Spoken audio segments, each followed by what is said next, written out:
All right, well, hello everyone, and welcome to today's webinar entitled Food Traceability, Current Status, and Future Opportunities. I'm Chris Boomsma, CEO here at the Council for Agricultural Science and Technology. It's my privilege to get this started and then pass it off to our friends at IFT and then on to Bob Gravani. So with that, I'm going to get started here and go through a few introductory slides with you. First of all, a little bit of information about CAST itself. It is a 501c3 membership-supported nonprofit organization formed in 1972 as a result of a 1970 National Academy of Sciences report. We are a nonpartisan, apolitical organization offering unbiased information around topics such as food traceability. Membership includes multiple scientific societies, universities, libraries, nonprofits, companies, and a good number of individuals from across multiple states and countries. And in 2022, we celebrated our 50th anniversary here at CAST.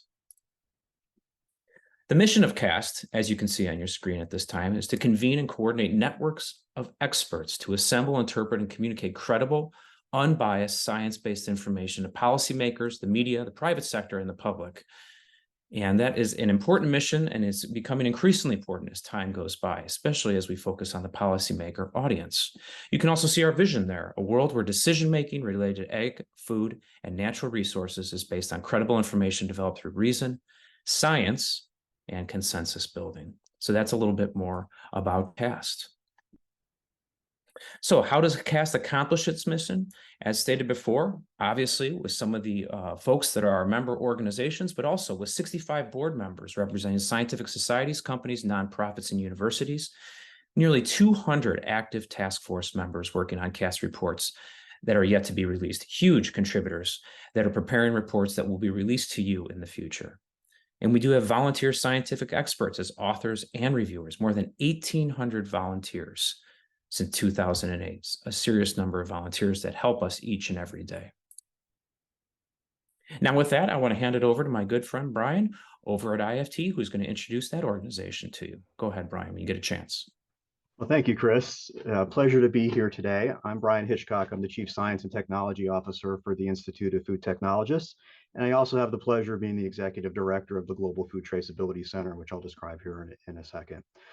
So, Chris talked about CAST, and so I want to talk a little bit about the Institute of Food Technologists. Many of you know who as IFT. You see our mission there. We're about connecting the global food system, and we're about promoting and advancing the science of food in all of its disciplines from a research and its application standpoint. We have 5 pillars: innovate, develop, advocate, network, and include. And we have approximately 12,000 individual members. We're a professional society. We're a 501c3 based in Chicago with a global membership. So I also mentioned the Global Food Traceability Center. GFTC, as the acronym stands, has a long history in the traceability space, and several of our members today that are going to be on with the panelists were founding members of creating it. Based on some task orders that we did with the Food and Drug Administration back in the mid-2000s, starting that journey. And we do a lot of different things in helping build best practices, education programs, and driving what traceability is and how it can be applied to multiple different use cases around the world. So it's my pleasure to introduce you to Bob Gravani, who is our task force chair on this program. Bob is also a past president of the Institute of Food Technologists and has been a longstanding colleague of mine in this space. Bob, why don't I hand it over to you to introduce our panelists and the rest of the crew that we have today. Thank you, Brian. It's a pleasure to be with you all today and to share some thoughts about food traceability. I'd like to introduce our panelists and several of our authors who are with us today. Brian just introduced himself as the Chief Science and Technology Officer at IFT. Keith Matthews is the CAST representative and co-liaison and will moderate our panel discussion and also participate in our panel discussion. Jennifer McIntyre is a task force author and founder of Food Safety Strategy. Julie McGill is also a task force author and VP Supply Chain Strategy and Insights at Trustwell. And Sarah Bradiger is a task force author and food traceability and food safety scientist at IFT. And all of those will be participating in the panel discussion this afternoon, as well as to answer your questions as they come in as we move things along.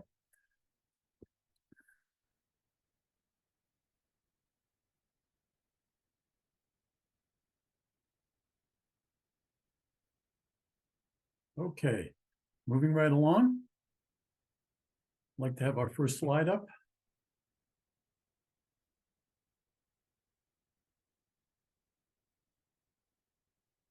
Okay. So food traceability, current status and future opportunities. First of all, let me thank you all for taking time from your busy schedules today to join us. I want to tell you a little bit about the genesis of this food traceability issue paper.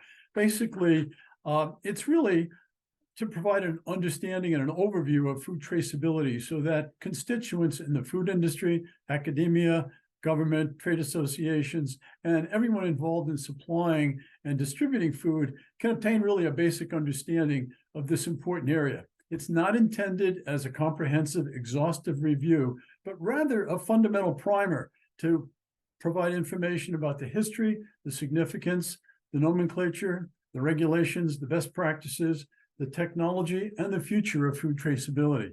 So with that in mind, let's kind of move forward and jump in. I want you to think about our food system here today. And I want you to think about where all that food comes from and where it reaches us. We drive through to get it. We go to supermarkets to get it. We eat at fine dining restaurants and fast food restaurants. We have it delivered. We take it out. We eat it at picnics and occasions. And food, which sustains life, is also a way of life for us all. And it certainly provides comfort and importance in our daily lives. Very rarely do we think about where that food comes from. Just think, where did that coffee come from that you had this morning, or that cup of tea, or that cup of cocoa? We very rarely think about the origins of the products and the ingredients that we consume. We certainly live in a global food marketplace. And if you think about the complexity of that marketplace, it's absolutely mind-boggling.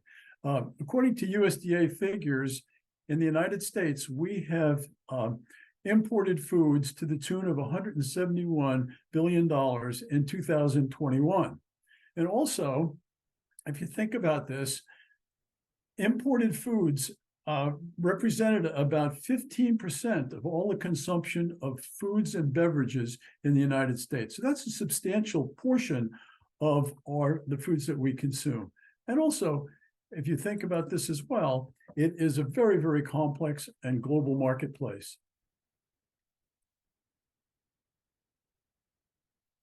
You think about the global food system and looking at this map, you recognize that it's enormous. It's extremely complex. It's very dynamic, and it involves a myriad of stakeholders. And this food system is impacted by and influenced by many factors, including political, economic, sociocultural, demographic, scientific, regulatory, environmental, sustainable, and transportation issues. And if you think about the food supply chain and the systems involved in it, you recognize that climate change and catastrophic weather events have had a tremendous impact on the food supply chain and the growing and harvesting, processing, and transportation of foods throughout around the globe. So when you think about all of this, you recognize very quickly that one of the areas of major concern is food safety. And with that, I'd just like to highlight a few points that food traceability and our ability to track and trace foods is really a public health imperative. And I think everybody on this call is probably familiar with the global burden as well as the US burden of foodborne illnesses. It's significant. And as you all recognize, and you've heard CDC and others say many, many times, about 1 in 6 Americans becomes ill every year, representing about 48 million cases of illness, about 128,000 hospitalizations, and roughly 3,000 deaths. And again, this is an estimate based on CDC algorithms, et cetera. You recognize also that at the end of the day, it's not about the numbers.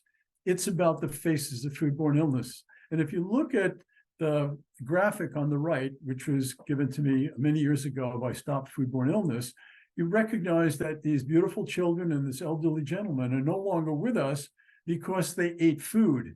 There's something wrong with that picture. We've got to do something about that.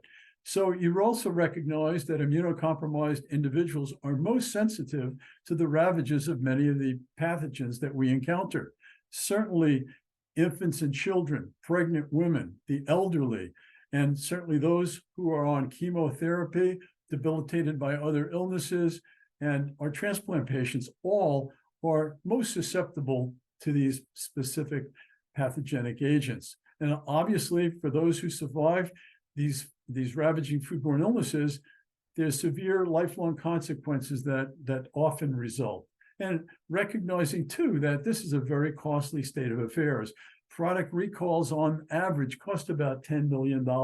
And that's just for the cost of recovery and disposal of contaminated or defective products. Indirect costs, including litigation and lost sales and the loss of brand reputation, could reach hundreds of millions of dollars. So clearly, this is a cause for major concern.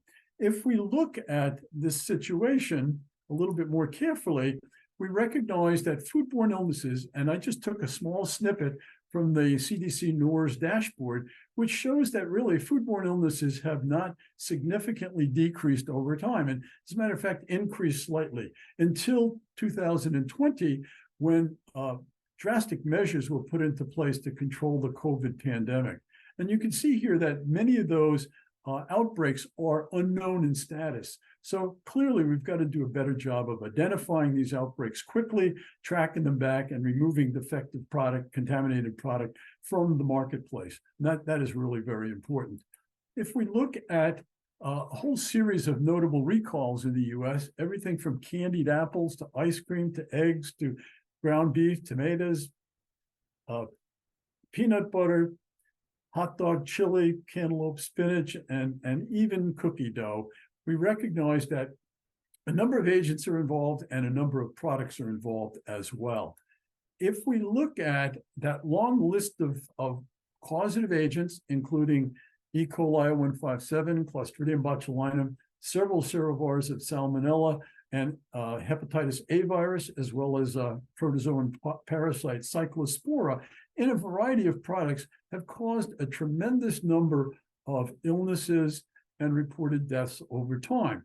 The one area that I really wanted to highlight here, and not spending too much time on it today to allow for more questions and answers and discussion, is the Salmonella typhimurium outbreak that was associated with peanut butter products produced by the Peanut Corporation of America in Georgia that occurred in 2008, 2009. Not only were there 714 reported illnesses and 9 deaths over 46 states, but what most people don't recognize is these peanut butter products were used in almost 4,000 additional products. So think about that. We had 200 companies who produced those products, and they had to track down the fact that this peanut butter was in their products. Everything from pet food to ice cream to crackers and cookies and a whole series of products. That took a long time. Clearly, the company's out of business. The principals in the company have been sentenced to prison, 28 years, as a matter of fact. And I just noticed today that there's an appeal that Stuart Parnell has applied for, but I'm not sure what's going to happen there. So anyway, recognize that this is a tremendous burden. It happens, and we need to deal with it. If you think about this, food traceability, and I'm going to define it right now, is a system that documents the history of a food or ingredient through the supply chain, from raw materials to the final consumable product.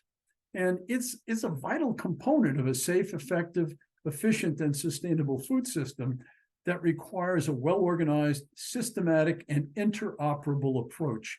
In other words, the systems need to talk to each other, and everybody sort of needs to be on the same page. And if we think about this in just a more granular way, there are 3 pillars of traceability. The first one is premises identification. The second one is product identification. And the third one is product movement recording. And we can capture those 3 pillars in 2 key traceability terms. And one of them is critical tracking events. And these were coined early on by IFT and a series of experts, a team of experts that IFT convened to look at this whole area of food traceability. Critical tracking events are truly critical points in the product transfer and transformation through the food supply chain. And we need that to achieve traceability. We've got to know where these products go from place to place to place. And I think most people on the call recognize that our food system, again, is very complex, and many stops along the way is oftentimes where traceability is lost when you're going back to track and trace a product that might have caused a foodborne illness. There are touch points in the supply chain, like shipping, like receiving, or processing, where data capture is necessary to follow this product movement. Really an important proposition here. If you think of it as critical tracking events, I think that's a key point to be recognized. The second term are key data elements. And these are the pieces of data that are required to successfully trace a product or its ingredients through all relevant critical tracking events. The different pieces of information that capture the who, what, when, and where of a food product as it moves through the different critical tracking events in the supply chain. Each critical tracking event must be carefully analyzed or evaluated to ensure that sufficiently detailed data are collected to permit traceability. And again, I want to think about that term a little bit. Detailed data. It doesn't mean an overabundance of data that will swamp the system or really cause undue concern, but it's key data that's needed to really permit traceability forward, back, and throughout the supply chain. Very important. If you think about some of those key data elements examples, it's things like product lot number, batch numbers, day of production, packaging dates, expiration dates. It's a product identifier like a specific code for the product, the GS1 Global Trade Item Number, the G10, or the stock keeping unit, or the price lookup code. It's a product description. It's the name, the variety, the blend. It's the date that the critical tracking event took place, or the transformation took place. It's receiver information. It's the name, it's the premises identification, the address, the global lookup number, the global location number, the warehouse ID. And the same is true for the shipper identification, the supplier's name, the premises, the address, the global location number, the warehouse ID, and on, the invoice number, the purchase order number, or the bill of lading number. And again, what's the quantity or unit of measure? Is it weights? Is it volume? Is it cases, pallets, bags, trays? Identifying those key data elements are really important in tracking and tracing these products and or ingredients back to their source. So people will ask, well, okay, what's in this for me? What are the benefits of traceability? And there are many, and we're not going to cover all of them, but certainly improved and increased food safety is one of them, as well as better inventory control and better inventory management, improved quality control, improved efficiencies. And there's a number of case studies that are available in the literature that talk about companies that have implemented a robust traceability system, food traceability system, and they have increased efficiencies and actually saved some money during transportation and some of those product movements. Well, I can't tell you that a robust traceability plan will prevent a recall. A robust traceability plan will certainly mitigate a recall by identifying defective or contaminated product more quickly and enable it to be recovered and taken off the market, and so that other additional foodborne illnesses will not result. Also, there's product claim assurance. With the increase in product counterfeiting and food fraud, certainly that product claim assurance is really, really very important, and improve trust and reputation among consumers as they have a better understanding of where their foods and ingredients are coming from. If we think about this and we look around the world, countries around the world and various organizations have traceability regulations, and we in the United States are fortunate to have the Food Safety Modernization Act that was promulgated by FDA that addresses food traceability. And the food traceability rule, FSMA 204, is an end-to-end traceability regulation. And all foods on the food traceability list are subject to the FDA traceability regulation. The FDA regulation standardizes the way data collection requirements are conducted, specifically for those that manufacture, pack, or hold foods that are on that traceability list.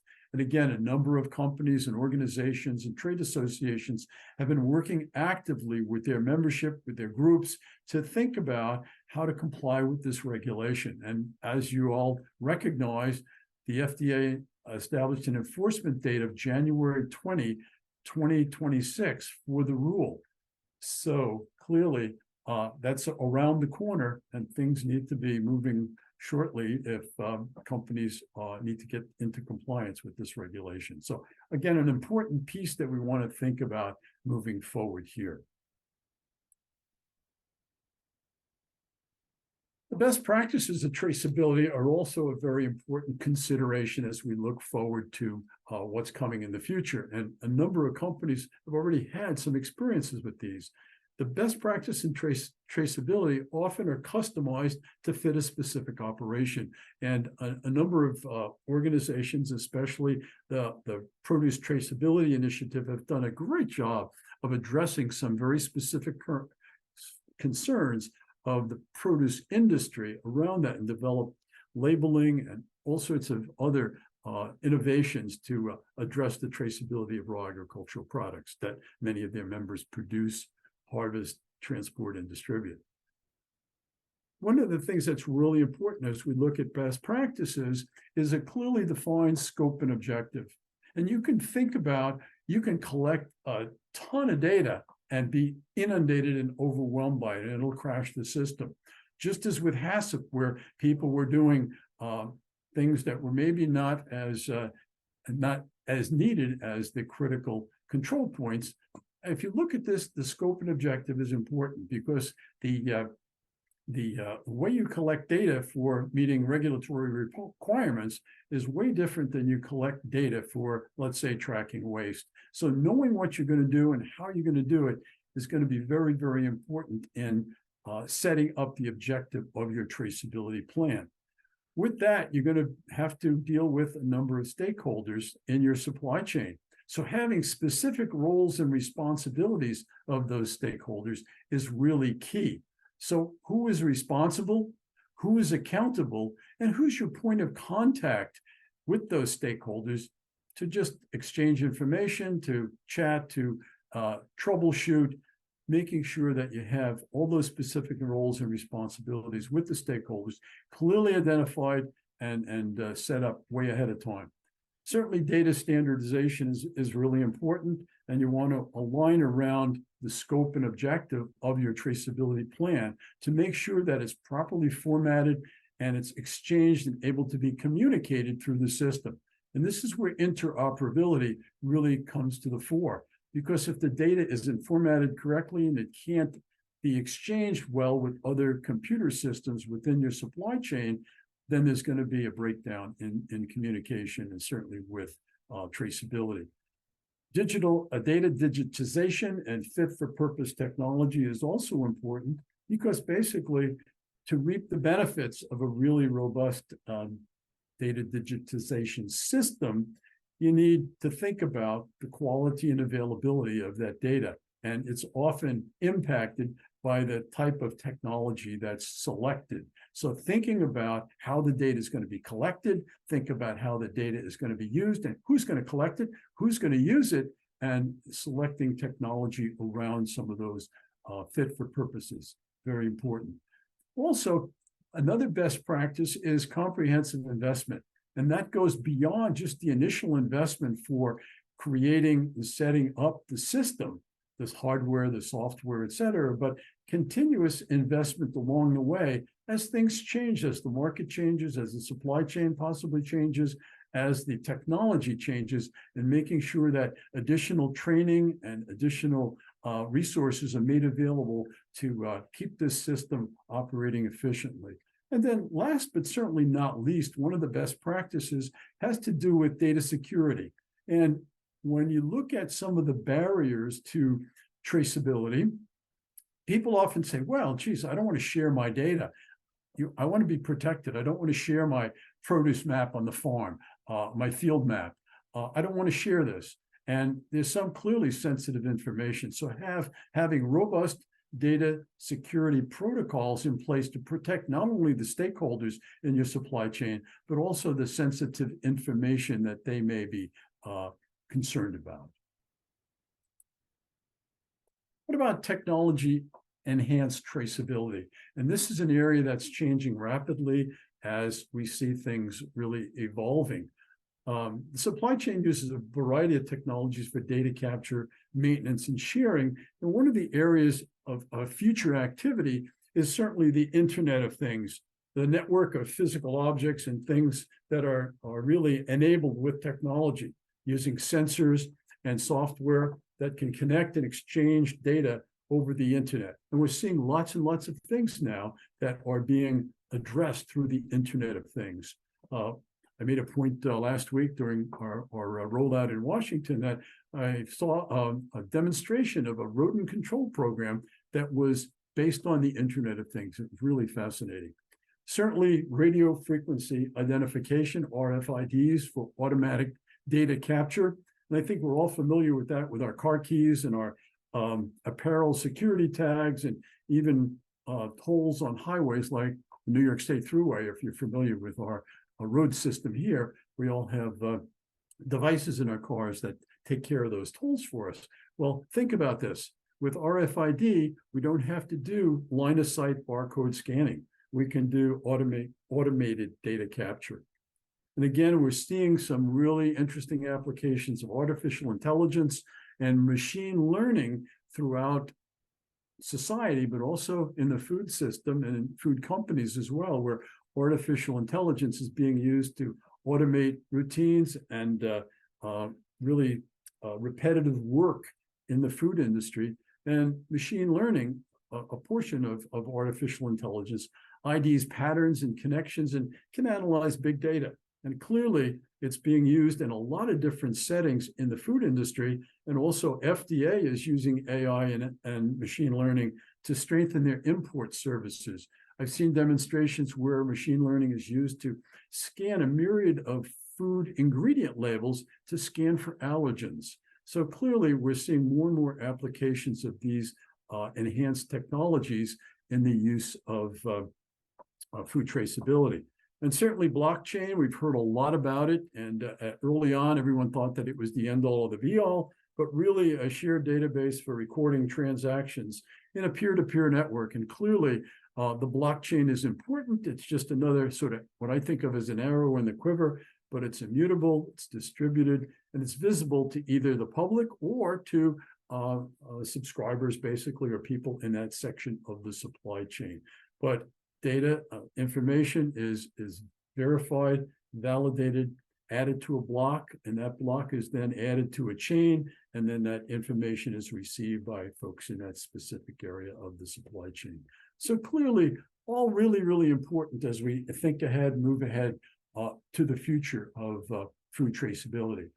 So let's take a look at the future here. And what are some of the challenges in achieving end-to-end food traceability? Certainly interoperability. In other words, we've made progress, but we need to continue to make more progress in expanding traceability for food safety, the environment, climate, nutrition, and labor purposes, and along with aligning the technology so that the communications are properly formatted and properly communicated between and among the systems in the supply chain. Certainly, another challenge is support and infrastructure. Investing in infrastructure and support is certainly critical, and getting many people in the system, all the stakeholders that stand to gain from it, really kind of engaged in that support and infrastructure. Also, when we think about usability, there is certainly a wide range of people with different language skills, different experiences with technology, and working in settings that are really not conducive for data capture, data entry, et cetera. So thinking about creative design solutions that will help these end users with capturing their data correctly and consistently. And last but not least, cost is always a consideration, because obviously we need to think about transparency and due diligence around expectations for the technology's life cycle. How long is this particular technology going to be in place before it's superseded by even better, more faster, better technology. So thinking about how to keep up with those costs as well. So what are the future challenges and needs? I think, according to an IFT report and information in the literature, the knowledge, the means, and the technology certainly have been developed to make tech-enabled end-to-end food traceability a reality. But collective action and continued innovation in the global food community is really needed. I mean, we need to think about how to move forward and not just sort of sit back and think about, wow, we got it going now, it's going great, but continuously improving through collective action and innovation in all areas of food traceability. There are many thorny issues and challenges that lie ahead, but I think with cooperation and collaboration throughout the food system, which I think is key, we will certainly get there. So as I kind of conclude my presentation, and again, this is an overview of many of the areas that are contained in the issue paper, and I invite all of you to take a look at that and to glean some of the information that's in there. I want to conclude with a quote from the person who wrote our forward, and that's Frank Yanis, former US FDA Commissioner of Food Policy and Response, no stranger to probably most everyone on this call. And when I asked Frank to write the forward, he immediately said, absolutely, I'm really interested in this and I want to contribute. And his comment at the end of his forward says, better food traceability can't wait. Our ability to provide safe, affordable, and sustainable food for this generation and the next depends on it. And I think that really captures the essence and the spirit of the moment. We're not quite there yet. We need to get there, and it's important that we do it sooner than later. So again, thank you everyone for taking time from your busy schedule today. Look forward to having a chance to chat and to respond to some questions a little bit later.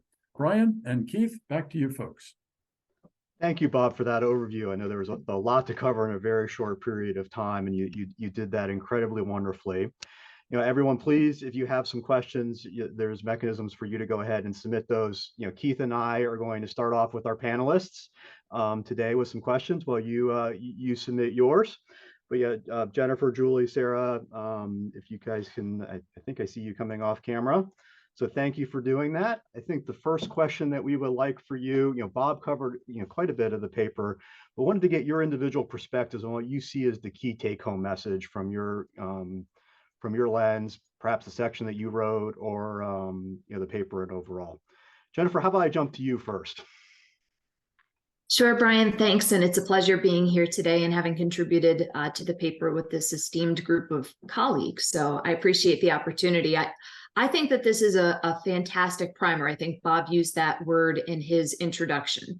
It doesn't delve too deep and get too technical and overwhelm people. It is a very readable, I think, document to paint a picture of why traceability is important, some of those fundamental ingredients, elements for a successful traceability system, and give some practical examples of how different parts of the food system, the food industry, have tackled traceability, leveraging technology, leveraging standards, and aiming to ultimately create an interoperable end-to-end food traceability system. Thank you, Jennifer. Julie, would you like to add something to that from your perspective? Absolutely. Yeah, I agree with everything that Jennifer said. And, the presentation, I think, was a really good example of just covering all of that. Why is this important? And helping folks understand, that a lot of this foundation has been laid. And so just thinking about your question on that key takeaway is, a big piece of this is understanding your needs, right? What are you trying to accomplish, et cetera? But I think the one that really drove home for me, and it's tied to this paper as well, is, exploring technologies that not only align with industry needs and your company needs and your customer needs and also regulations, but exploring those technologies that are going to grow with you, right? Because we know, just as consumers, things change very, very quickly. And that is also true. There's some exciting things that are happening in the world of traceability when it comes to technology. And we've covered a lot of those things in this paper. Sarah, certainly not the last word, but please, what would you like to state as your take home? So for me, I would say, well, first of all, ditto what Julie and Jennifer said. Great comments. But as I look at the take home, I think the paper does a good job of explaining kind of how complex the food system and how complex traceability can be, in that there are so many different factors that influence and incentivize and impact it, whether it's your customer needs or your internal continuous improvement needs, like Julie mentioned, or regulatory incentives, or, what have you. And that in order for traceability to be effective, there has to be a certain level of alignment among all of those incentives, that recognition that we're running towards a common goal, and then a lot of collaboration from everybody in that system, as we are working towards being able to get from truly end to end. Well, thank you for that, Sarah. Yeah, so good afternoon, everyone. So I'm Keith Matthews. I'm with Wiley Ryan in Washington, D.C. I am the representative on the CAST Food Work Group. And my role in CAST is to be the ABA, the American Bar Association representative. And so I think a lot about regulations and how my clients can meet regulations and regulatory requirements. So I'd like to ask a question related to some of the regulatory requirements that are being imposed upon companies dealing with food traceability. So we know that there's a lot of focus on the Act, the FSMA, the rule that FDA has recently promulgated, and as Bob mentioned, the upcoming compliance deadlines. So what I'd like for some of our authors to opine on is, what should companies be focused on in terms of preparing for meeting the regulatory requirements that are being put in place by FDA? And we started with Jennifer, Julie, and Sarah on the last set of questions. So why don't we start with Sarah this time? Julie, I'm going to put you in the middle again, and then we'll end with Jennifer.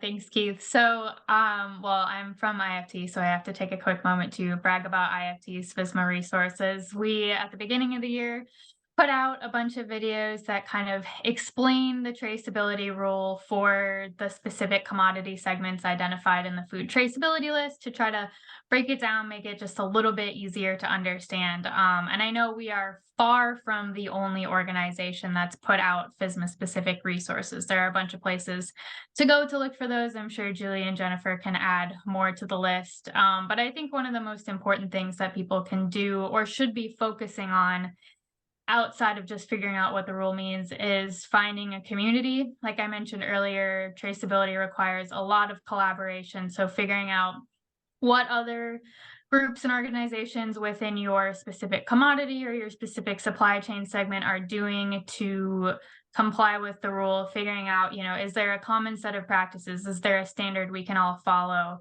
Figuring out that community of peers that you can look to kind of work through it together. I think that should be a really big focus. Excellent. Thank you. Thank you very much. So, Julie, what are your thoughts?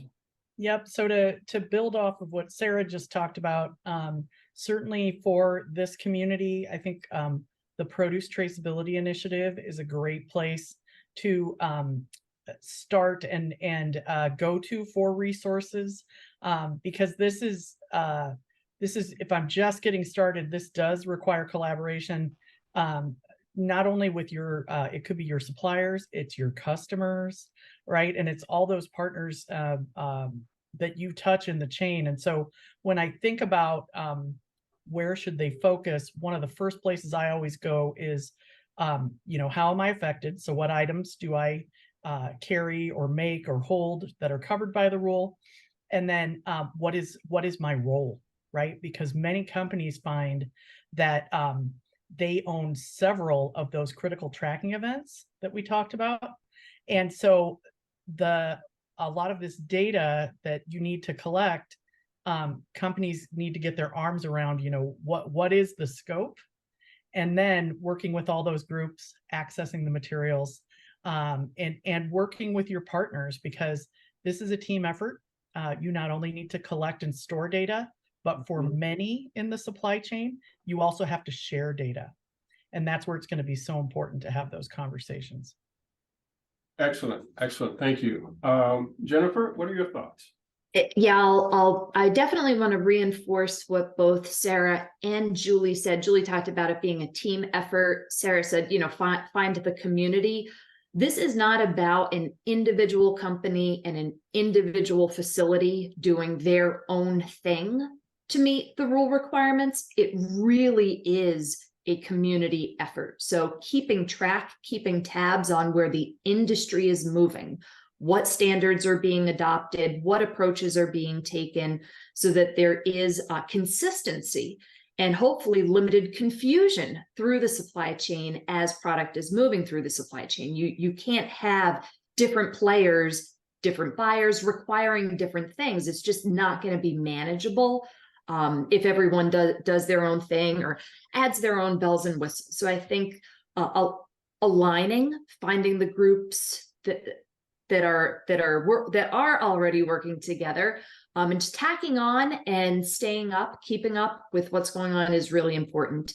But at the individual company level and individual facility level, there are things you can do to start to assess your readiness. So depending on where you sit in the supply chain, taking a look at what you're receiving.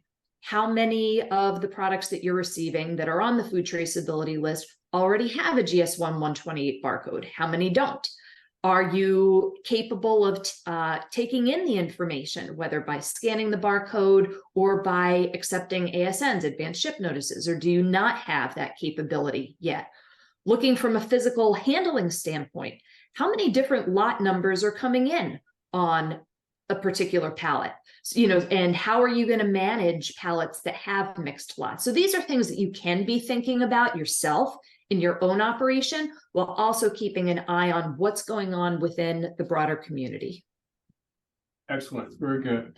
Brian, we have a number of questions that have already come in, and I know we want to get to the audience questions. I actually have a follow-up that I'd like to pose for Sarah, if that's okay, and then let Sarah address this question, and then we can move on to some of the audience questions. And Sarah, the reason I come to you on this one is because it's a follow-up to that last question, because I work in the high-tech space, biotech, ag.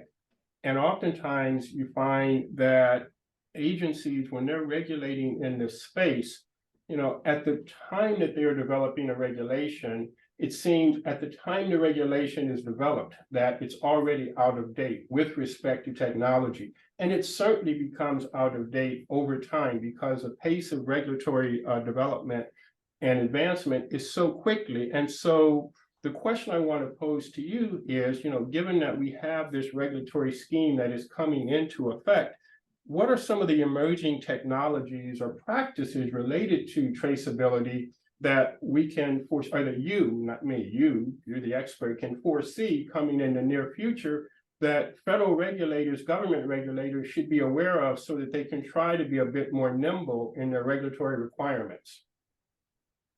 So I would say that's a great question. And I think just a quick comment before I answer the question, I think one of the positives about this regulation that's coming at us is it's really technology agnostic, where it, defines what data people have to collect and who needs to be responsible for collecting it. But it doesn't really say, okay, this is the technology that you have to use to collect it, so that people can figure out what that technology is, what it means for them, what the best choice for them is as they go along. But that being said, I think the most powerful tool we have in traceability is standards. Bob mentioned in his presentation how important interoperability is, how critical it is for people to be able to share their information, for systems to be able to communicate seamlessly, because like we said, traceability isn't just one actor in one facility figuring stuff out on their own. It's everybody being able to share their data up and down the supply chain within reason, right? It's not everyone sharing every data everywhere. There's a level of security and privacy and like scope that needs to be considered. But in order to do that seamlessly, I think data standards are kind of the key, and looking towards technology that implements data standards. So like having GS1 barcodes or using GS1's data standards. I think we talk a fair bit about in the paper about EPCIS, which is a data formatting and exchange standard that helps people speak the same language in traceability. It helps their technology solutions interact better and smoother. And I think just having that common practice, that standard way of doing things is probably our biggest value in technology as we move forward. Excellent, excellent. Thank you very much. Keith, So Brian, you want to? I'm sorry, go ahead. This is Bob Gravani. If you let me answer that question, I really appreciate it. I think one of the issues is that we should look at noteworthy traceability initiatives. And we've already mentioned the Produce Traceability Initiative as one way the industry got together and put their collective heads together and really came up with a very workable system. And as Jennifer said, it's on their website. There's a lot of great information that can be gleaned from it, but there's also several other traceability initiatives that are worth looking at. Certainly the Global Dialogue on Seafood Traceability is one of them for seafood, but the International Dairy, Deli, and Bakery Association got together and formulated some issues, standards, et cetera, around each of those segments of their association. The Meat and Poultry Business Data Standards Organization did the same for meat and poultry. There's a group of food service organizations that got together to look at food service GS1 US Standards Initiative as well. And there are global requirements that are coming through the Global Food Safety Initiative and many of their schemes that obviously also include traceability standards. So there's lots of places to look where collaboration has occurred. So if our participants today are in a certain segment of industry, they should reach out to their trade associations, to their fellow companies in their respective realms to look at this, because it's really an important proposition for everyone. Thanks, Keith. Yeah, absolutely, absolutely. And I would also add, not just participants from industry, but also participants from government. It's very important that government stay involved and kind of tuned in to what's going on. Absolutely, lots of good videos and information. As a matter of fact, Andy Kennedy, one of our authors, just came out with a specific chart that's on the FDA website that looks at learning, planning, doing, and reviewing, and what companies can do to actually jump into this scene right away. And it's a really good graphic that I think people should take a look at. Right, excellent. So while that conversation was going on, I've been taking a look at some of the participant questions. And there's a series of them here looking at, asking for a little bit more detail around the farm level traceability. And what activities, the primary production step should be looking at, some of the unique complexities that are associated there. Jennifer, I was wondering if we could start with you on that one, as your background in produce and direct connection with the farm level. Would you like to add some color there? Sure. One of my favorite questions to start with is, what is the problem you're trying to solve? So traceability is a tool. It's not the solution. So I think to start the conversation of what's appropriate at the farm level, or really at any level, is why does traceability matter to you in the first place? Are you looking to achieve regulatory compliance, which is limited to food products in or trading with the US, but a subset of those products? Are you looking for supply chain efficiency? Are you looking for better authentication of claims? So depending on the problem that you're trying to solve, that kind of drives what is the granularity for traceability and understanding, especially at the farm level. And I think one of the challenges that PTI faced early on, and perhaps even today, is that at the farm level, those growers felt that they were doing the right thing, identifying products appropriately, but that information was getting lost through the supply chain. So if no one else is going to pick up and move that traceability information forward, then kind of what's the point of capturing it? When we're talking about products that are packed in cases, you have certain opportunities in terms of how you identify them. When you're talking about bulk products, grains, very, very different, more challenging with the commingling that might occur. But there are tools, there are approaches and mindsets that can be employed.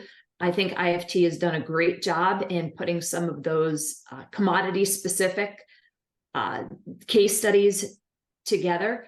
But I would start with, what is the challenge that you're facing, and why are you looking to traceability as a tool in the first place?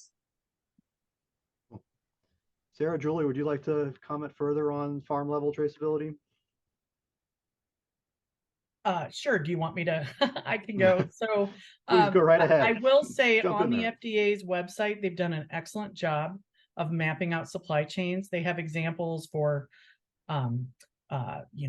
cucumber, where it's going, from the harvest to the, it's going to the cooling shed, and then it goes on to processor distribution, and then on to a retail food establishment.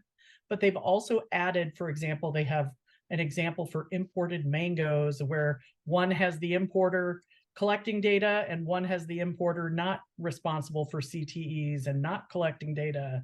They show examples for things like canned tomatoes and when you would collect data and who has to have a traceability plan, and when those parties that may not have to collect data. And so I encourage folks to look at the FDA website, because they really they've expanded the resources, and especially around the beginning of the chain, because the same is true for seafood, right? They've added some critical tracking events for first land-based receiver and some of these activities that we were collecting data today, but we might not have been collecting lot level traceability data. And so earlier when I talked about roles, making sure that you understand what are those steps that I have to collect, right? And what are those critical tracking events? Because shipping and receiving events, the attributes are very similar. The to and the from, the quantities, the lot, what is the product, et cetera. But when you get into some of those steps at the beginning of the chain, they are going to vary based on, what steps are you taking. And I would point out, back to the how many roles do I own? Sometimes I might own the harvest and I own the processing facility, and I might even have, cooling in there as well. So make sure that you understand, do I do one thing in the chain or do I own multiple roles? And then I would have multiple critical tracking events. I'll just add one quick thing. So Jennifer had mentioned that, we often see people collecting data in the first mile and then there's nobody to pick it up. And the other side of that coin is that we've seen with a lot of our research that we've done over the past year, looking at case studies, that there's, a perfect, beautiful system for the people that are going to use the data, but then it doesn't actually work for the people who need to collect it because the environment is too wet, or there's no internet access, or it's in a plant, it's in a field. So really thinking through the problem you're trying to solve, but making sure that problem encompasses the data users and the data collectors, and that the solution you're using is, fit for purpose for all of those entities so that you can get the data you want and then actually move it. Yeah, and if I could add one more thing, Brian, Absolutely. on the FDA's website, they have a direct link to the Code of Federal Regulations, the CFR, and it outlines each step. So like there's a page that just covers what records must I keep and provide when I harvest or cool a raw agricultural commodity on the food traceability list. And it has a list of what you need to capture, and is very detailed. So that is a great resource for folks to take a look at when you're figuring out what is it that I have to capture and store for this regulation.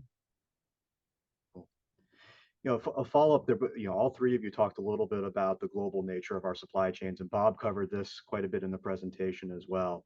There's some questions here around the motivations and working with folks that have long global supply chains. They may have different motivations or different priorities in their traceability journeys. We'd love to hear your the three of yours perspective around the nature of working with global supply chain partners. Oh, Julie, you haven't had an opportunity to go first, so why don't we do that? Well, and certainly, part of all these initiatives really has been, a lot of it is education, right? And making sure that your partners, whether they're domestic or international, that they're aware of these things. So a good example is, we talked about some of the different groups. So like, GS1 has groups here in the US. I recently spoke to the GS1 Europe fruit and vegetable group and talked to them about what we're doing here in the US around traceability, PTI, FSMA 204, et cetera. And they're certainly, recognizing that educating these groups and sharing this information not only enables compliance, but also just for traceability as a whole, right? Understanding, hey, there's advancements. There are companies that are collecting data across supply chains today. And how can they, either get plugged in or learn more about these things? And then I would also say, some of the folks that are part of, for example, the Produce Traceability Initiative, yes, GS1 is part of it, but the Canadian Produce Association, and then IFPA, which is, the merging of United Fresh and Jennifer, who was the other one? United Fresh and, I'm going to forget. PMA. PMA, that was the other one. Yes. And so, having those global conversations is absolutely key because it goes both ways, right? Things that are being brought into the US may be covered by the rule, right? By FSMA 204, and also things that you might be shipping product across the globe and understand what those requirements are or initiatives that you need to be a part of. So can't say enough, back to the word collaboration and education. And Brian, if I can add, not to be Debbie Downer, but I think, we've seen here in the US and globally, there's a lot of resistance to successful implementation of traceability, and the benefits may not be equitable through the supply chain or proportionate to the investment that companies need to make in order to have a traceability system. So to me, that's one of the reasons that I think it was necessary in the US that there was a regulation. People had 2 decades to do it voluntarily and didn't. And so as we look at a global supply chain and global expectation and standards, I think it's going to be a heavy lift until the global supply chain is on the same page in terms of traceability. Jennifer, that wasn't a Debbie Downer. I think that's an element of realism that these things are not. It's not slam dunk. It's not easy. Folks have multiple different priorities and needs that they're doing, and really understanding who your trading partners are and what their needs are is a really important aspect of making this going forward. So I was getting notification here that we're basically at time. Wanted to thank our panelists for their very thoughtful answers to the various different questions. There's far more questions in here than we were able to get to. I know we've been tracking those in the background, and our plan is to come back to you with some thoughts to those. So please don't think that we were ignoring your question or they aren't important. We just quickly running out of time. I'd also want to thank our esteemed Bob Gravani for his talk and leadership on the panel today and the creation of the issue paper. I know that's been a yeoman's effort, and there's been a lot of folks behind the scenes that have also made this effort possible. Thank you, Brian. We've got a slide up here with, there wouldn't be a webinar without a page of links, both with the CAST organization and the IFT organization. Sarah touched on those. There's a wealth of information. we're certainly, all the authors, panelists, and members of the two organizations are available to talk, answer your questions, and provide any input or advice that we certainly would be willing to do. So with that, thank you on behalf of IFT, and then let me go ahead and turn it over to Chris for his exit. Thanks, Brian. Appreciate it. Thank you again to everyone, as Brian said. If you want more information on the topic, please right now scan this QR code. The publication is available, so take out your smartphone and shoot that QR code, and hopefully you'll get it. Otherwise, go to cast-science.org/publications and check it out. So, all right. I just want to make everyone aware that we do have the Borlaug Cast Communication Award coming up here at the World Food Prize, which takes place every year in Des Moines, Iowa. So more information about that, you can visit cast-science.org. This year's recipient is Dr. Allison Bentley. And so this award honors an individual who is an exceptional communicator in science. We certainly heard from a number of great communicators today. And I just want to wrap up here by showing you that we do have other papers and webinars coming out.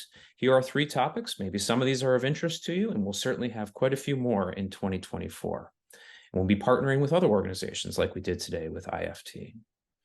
And with that, our final slide here, contact us, please, with any questions or concerns. You can see the email addresses of both CAST and IFT, along with the websites and phone numbers. So with that, I want to thank everyone for attending today. Thank you, of course, too, for each of our panelists. Bob, Brian, we thank you very much as well.